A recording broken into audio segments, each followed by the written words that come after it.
Welcome to the Excuse Smashers podcast. Hey, this is Tim Kaufman. Thank you so much for joining me as I talk to some of the most amazing people on the planet about excuses and why they didn't let excuses hold them back from a plant-based lifestyle.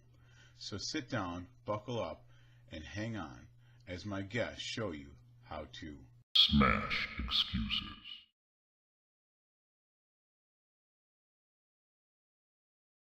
All right, here we are. We are here with Matt Buckner. Matt, thank you so much for taking the time out of your day to spend with us. Thanks for having me, Tim. It's an honor to be invited on the show. Yeah, so as you know, this is Excuse Smashers, and what I like to do is start off with the first 5 minutes. Could you just tell us how the plant-based way of eating has changed your life?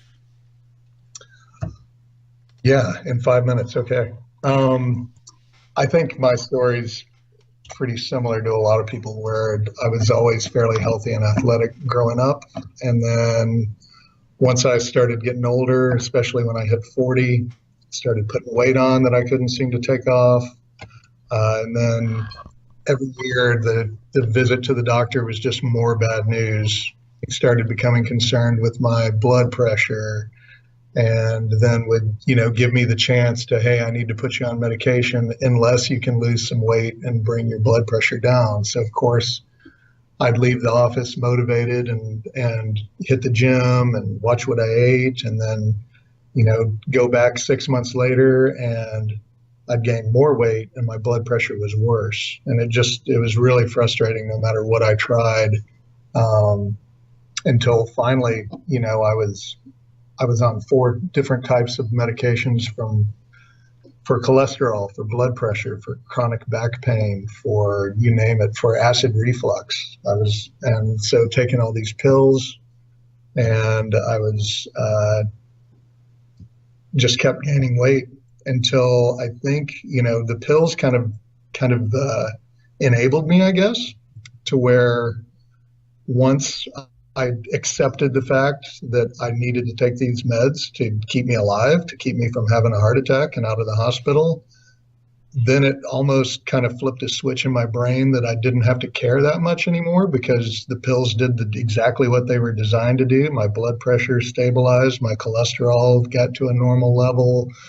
I wasn't going to die of a heart attack anymore. So I kind of threw everything out the window at that point and started kind of eating whatever I wanted and drinking whatever I wanted, and ballooned up to, well, I say 285.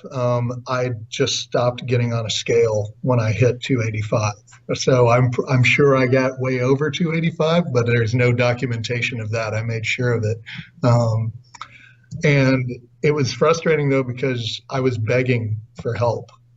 But I guess asking all the wrong questions or not asking the right people, we all know how frustrating it is asking your doctor, what can I do? Nothing's working. I want to be healthy. I don't want to be on pills. I don't want to be fat anymore. Help me. And they're like, well, just lose weight, exercise, don't eat so much. And I had done all that. I had starved myself.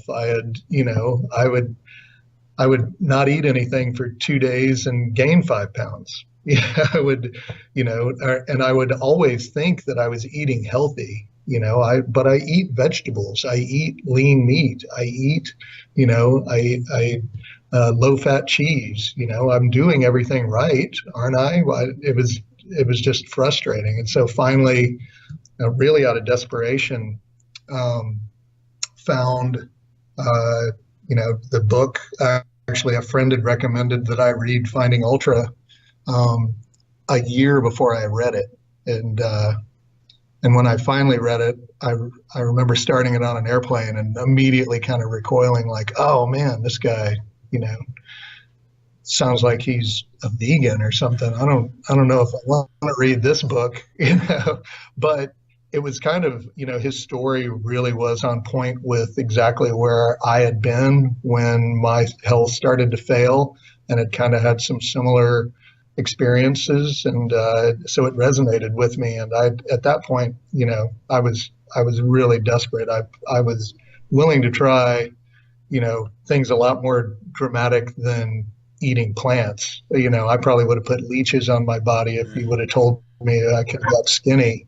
So, but I had a lot of success with it really quickly too. And the more success I had, the more motivated I became. And another thing I liked about Rich's story was just the fact that getting off it. Everyone had told me, including relatives and friends, that hey, once you just take the pills, man. And I was pissed. I didn't want to take pills. I didn't want to go to a pharmacy. I didn't want to be on drugs. And it was really just depressing that I had to. And everyone kept pushing me to just accept it, to make that my new normal. And I just could not wrap my head around the fact that I was so young and was going to take a handful of pills every morning to start my day. And so that was a big motivation that when I lost 50 pounds pretty quickly, like in about a month's time. And so that really motivated me, and I was juicing and just trying every single thing I could. And everything worked. If it involved plants, and eliminating dairy and meat, it worked. It perfectly. And so I had a big doctor's appointment coming up for a physical, a wellness exam. And so 30 days before that appointment, when I was going to have my blood drawn, I just stopped taking all my meds. And but knowing that, like having this confidence that I know that I don't need these things anymore.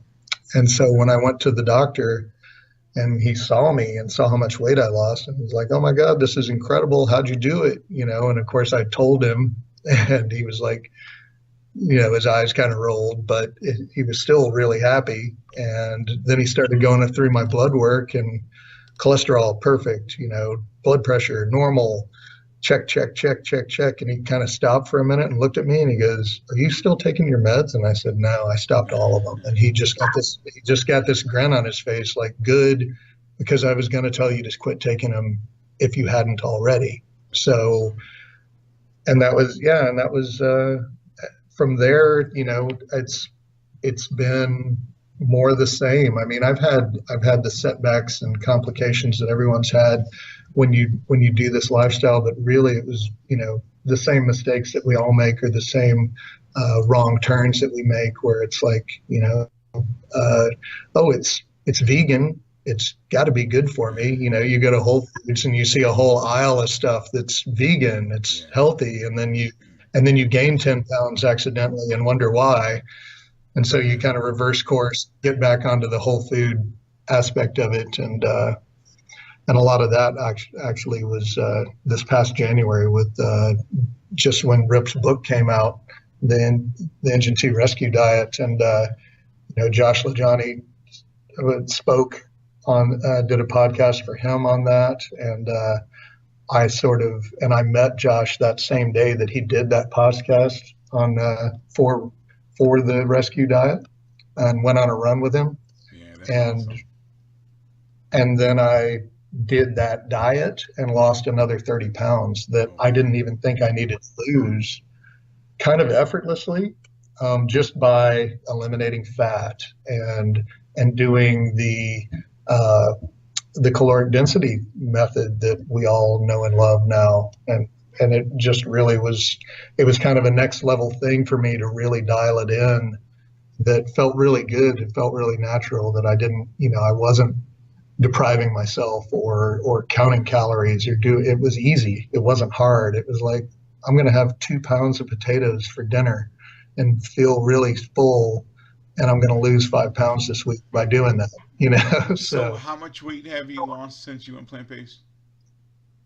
Well, I'm at about 185 now, so about 100 pounds, maybe a little more. And I fluctuate. I'm pretty stable now.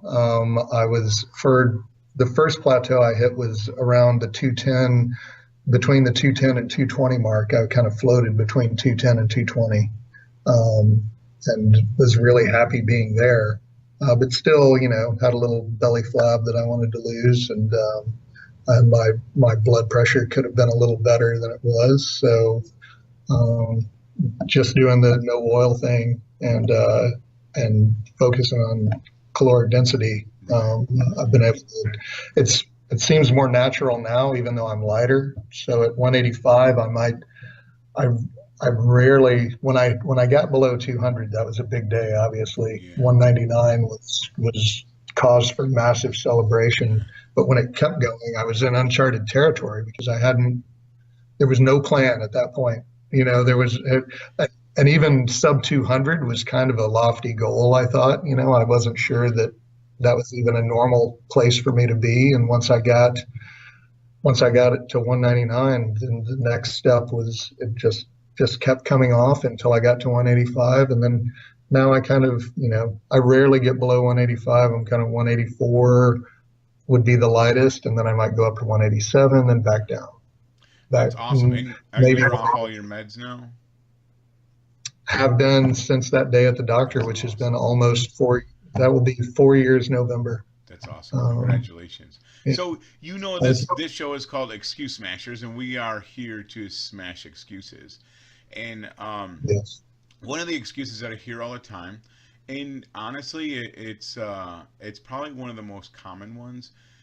People know that people know that vegetables are healthy. They know that, but I get this all the time that they look at people like you and me and they say, well, I can't do what you do because it's just crazy. I can't imagine myself ever going without animal products for the rest of my life, like with no end in sight. So I guess the excuse is, I will go plant based, but I can't ever picture myself giving up animal products indefinitely. And so my first right. question for you is, why do you think I asked you to smash this excuse? Well, probably because I used to be that guy. I used to say what you just said. I used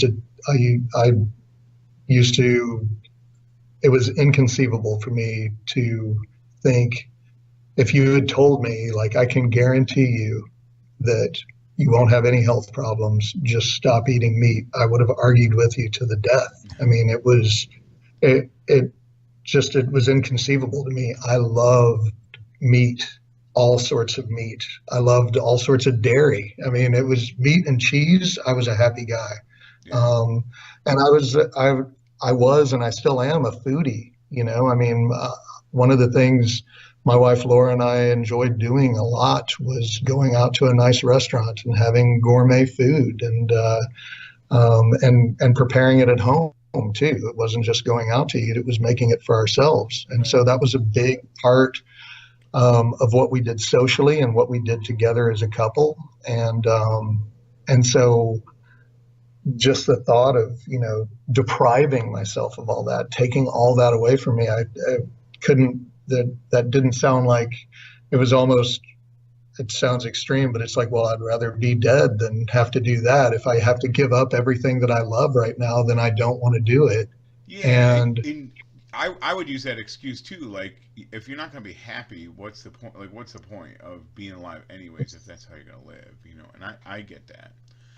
But right, so really super quick. So obviously that's why I asked you to smash the excuse, but you kind of come from the same place I did, and you probably work with a fair amount of people too. But do you get like that was your excuse? Do you get that excuse a lot when you talk to people about this? absolutely. In fact, I hear it like I don't know if I pick up on it more now or it bothers me more now when I hear it, but just recently, like I hear it all the time from people, like Yeah. that exact excuse, and it kind of pisses me off when I hear it now, where because I know that it's wrong thinking, obviously, that and we know because we've successfully kind of retrained our brain, but if people actually associated the way they felt with what they eat when they ate it, they would realize that, it's like, well, it would take my joy away. It's like, really, is a Right. cheeseburger joyful?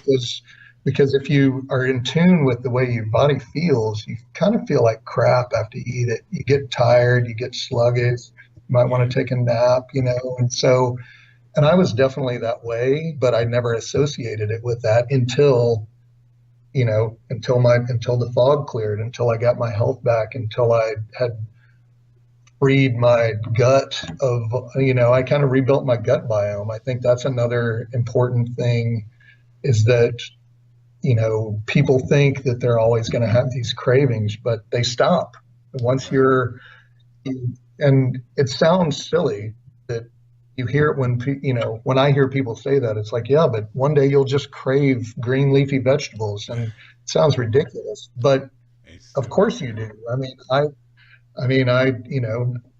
when I start thinking about dinner, I start thinking about potatoes, and it's Yeah. like, well, oh, like mashed potatoes with gravy? No, just steamed potatoes. Like that's what I want, Right. So, um, that's but it bothers me that the deprivation thing, that, if you wouldn't tell an alcoholic that he was depriving himself of a martini, or a drug addict that he was depriving himself of heroin, but, with when your health issue is what you're eating, and, well, I can fix your health issue if you just stop eating meat, and, well, I would never deprive myself of Yeah. that. Well, It's not that's, fair, right? it's, It's not fair.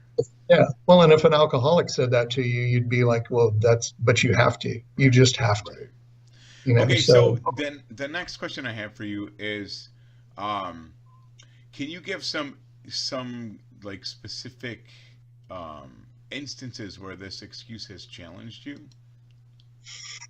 Sure. Well, culturally, growing up in Texas, that is a huge food culture: barbecue, red meat, steak. Um, all of that is very ingrained, and, that's what family gatherings are centered around. We're all going to see each other on Sunday, and there's going to be just giant, massive amounts of meat on the grill. Right. So um, yeah. I mean, it's a that deprivation mindset where you think, I don't want to deprive myself of that. You've got so many good memories associated in and around food and Right. grilling meat. And so, but once I successfully went to those gatherings, or had those events, or had people over to my house, and, had a portobello burger instead of a cheeseburger, and felt fine afterwards, and didn't have the craving. It obviously it's not a perfect system, and, but it gets easier and easier. It's kind of like, I never was a smoker, but I guess it's like quitting smoking. It's like for every cigarette you don't have, it's better, so Right. I would think Yeah. it's the same. It seems to be the same, like and I think Rich Roll makes that point all the time. It's like, it's not that cheeseburgers don't taste good anymore. Of course they do, Right. but it's that you don't associate them with pleasure and joy anymore. That you've reconfigured it to what the reality is. That your brain, it's kind of retraining your brain. Um, so that's definitely one of the instances. Social interaction with it made me really uncomfortable and really scared and nervous too. Yeah. Uh, and, especially, Texans are big, boisterous people too. They're going to speak their mind. If they see you over there throwing a mushroom on the grill Yeah. and not putting a big T-bone steak on your plate, they're going to challenge you about it. Right. You're going to have to explain yourself. They're not going to allow you to just munch on your Yeah. It's garden almost vegetables. insulting. Like it's almost insulting, Absolutely. in even in a manly way. I mean, that's how the guys Absolutely. out there just running the grill, and the thicker the steak, and the more rare it is, the more manly it is. I mean, it's how it is And I here as well. And I was the grill master to make Yeah. matters worse. I Same. was the guy doing the grilling. Yeah. So for me, it was blasphemy to even suggest such a thing. Yeah, because you had the secret rubs and the secret marinades, and the Yeah, stuff that that's your trademark. That's mine too. no, And I know that's exactly. Josh's thing too. So Yeah, Josh, I think, was one of the guys that, when I heard him speak for the first time on the Ritual podcast, I'm like, this guy gets it. yeah, He understands exactly what I'm feeling, that yeah, for it's sure, for it's, you know, and obviously I'm sure a lot of people identified with that, but for me, I was like, that guy knows exactly what I'm going through, Yeah, well, you know? same for me. It was like the first time that, like, because I thought I was the only one that understood that. I thought I Right, was the only one that understood what it was like to process sausages in my basement, in right, my garage, after we just got done butchering a deer. Like, I thought I was the only vegan that had ever done that. And right. then Josh comes on, I'm like, holy crap. Like, it was actually super refreshing to know that someone else was out there, you know? But And okay, there's so we outside talked a little bit about social situations and family stuff. And I know with your job, a lot of times you're out, taking clients out and stuff. So that kind of gets a little awkward sometimes too for that. So can you describe, and I think this is the most important part of the conversation, can you describe some tools that you use to overcome these or little tricks, or I don't want to call them tricks, but little tools that you use to get over these challenges? Sure. Well, I think, especially if I'm in a client situation, if I'm going to have a dinner with a client and, I'm trying to think if I have clients that are vegan or vegetarian, and I don't think I do. So let's just assume that I have none. Um, it's, it's kind of, at first it was more difficult, and scarier. So I did a lot more pre-planning and a lot more research and kind of would lead the conversation to like, hey, how about this restaurant? Because I knew that they had a veggie burger, or you know, I had a comfort level there. I'd eaten there before, or something like that. Now I don't put a lot of time into it. I know, I'm comfortable looking at any restaurant's menu. I mean, I've had clients at Morton's Steakhouse and and been the only one at the table that didn't order the filet mignon, and the only one at the table that ordered baked potato with no sour cream and cheese or butter on it. But and of course, the conversation kind of stops, the needle skips off the record for a second. But then honestly, when I get my plate and the chef has put and grilled up all these fresh vegetables, and there's this massive baked potato there without all the stuff on it, and when I look around the table, I got the best meal Yeah, there. I have the best plate. for sure. Um, but at first it was scary, and I would do a little Yelp search or a little Happy Cow app. I think everything's gotten easier now, or I've noticed it getting a lot easier, especially traveling. Airports used to be a big challenge for me. Now I know I can get oatmeal and a banana at a Starbucks. Right. And in every airport there's a Starbucks, and in every Starbucks there's oatmeal and bananas. So right there, I know I'm going to eat. Um, but now, a lot of the restaurants just automatically have that black bean burger, that veggie burger offering on there, or a portobello burger. And yeah, it's not, you know, wouldn't be something that I would choose at home or from the grocery store or anything. But hey, I'm in an airport, I'm in a strange place. That's close enough. I'll run an extra mile in the morning to work the extra oil or processing that they did to it. Right. Right. But yeah, I think and that's nothing that hasn't been suggested on this podcast before. But I think that's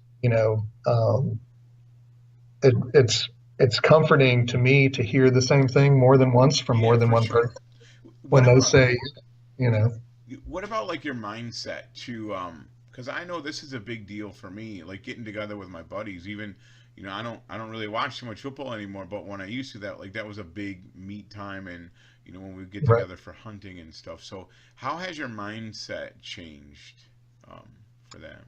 Well, it, I think it kind of, I'm the first person that would point out when I started this that I did this for health reasons and not for ethical reasons. But obviously, somewhere along the line, the ethical side of things creep in because Yeah, your consciousness just changes. right, So, but at first, I definitely had to have, the- I couldn't be, I had to be in a positive frame of mind, and I had to be prepared for.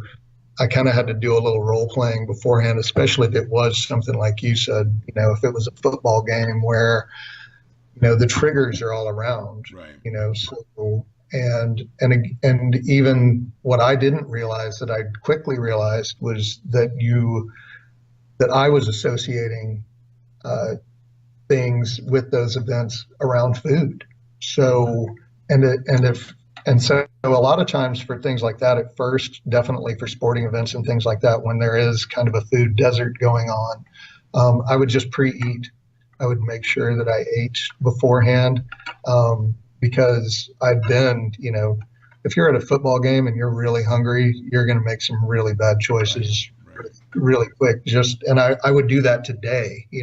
Yeah. I would be like, just give me something.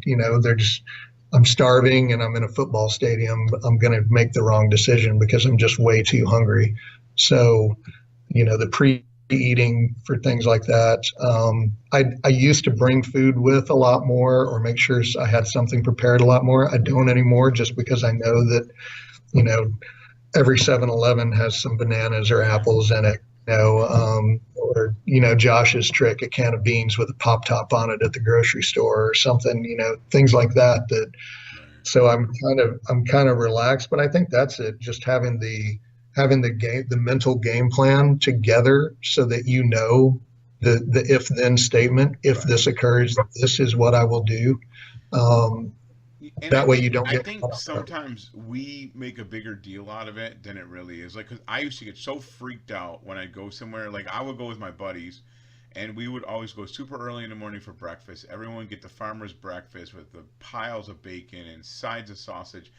And then I can remember going in there, I wouldn't be able to sleep the night before because I'm gonna go in there with these guys that I've been eating with for years, and I'm gonna get oatmeal and fruit. Yep. And I would get it, and I'm waiting to just get unloaded on, and like they're just eating, and I'm just eating. Nothing You know, we're happens. just eating Right. food, Nothing happens. and it Right. wasn't a big deal. And I think like what you said is you used to get all freaked out about it, like because we always had our safety food, and now even when we travel, it's like you say, you can. There's always a gas station with an apple. There's always a gas station with banana, and this kind of blows people's mind, but if you don't eat, like it's okay. Like it's okay not to eat a meal. Like Right. it's gonna be fine. You're gonna live, and you might even Right. feel better. you Right. know. And there's So always that salad on the menu too. I mean, yeah, and I can't remember the last time I had to actually resort to ordering the salad, because there's yeah, always that other option. I can just order a baked potato or some veggies or something. But yeah. yeah, It's but funny. you're right. Just I think we put a lot of pressure on ourselves, yeah, imagining everyone's going to stop and point and laugh at us when we right, get right. our oatmeal and fruit, and they're just happy that they got their sausage and bacon and eggs. Yeah, So, they don't care what you're and they're eating. not paying any attention to what you're eating at all. Yeah. Yeah, it's kind of funny because when you say that, I think of me being 400 pounds going into a restaurant. It was that same kind of mentality that whatever I get on the menu, people are going to think like, "Wow, should I get a double order of bacon, or are people going to know that I'm fat?" And as I can't fit in a booth, right, because I have to sit at a table. So I Right. mean, maybe we carry that mentality with us, and we're still freaked out about it. But it all seems to work out. It's funny. It does. Yeah.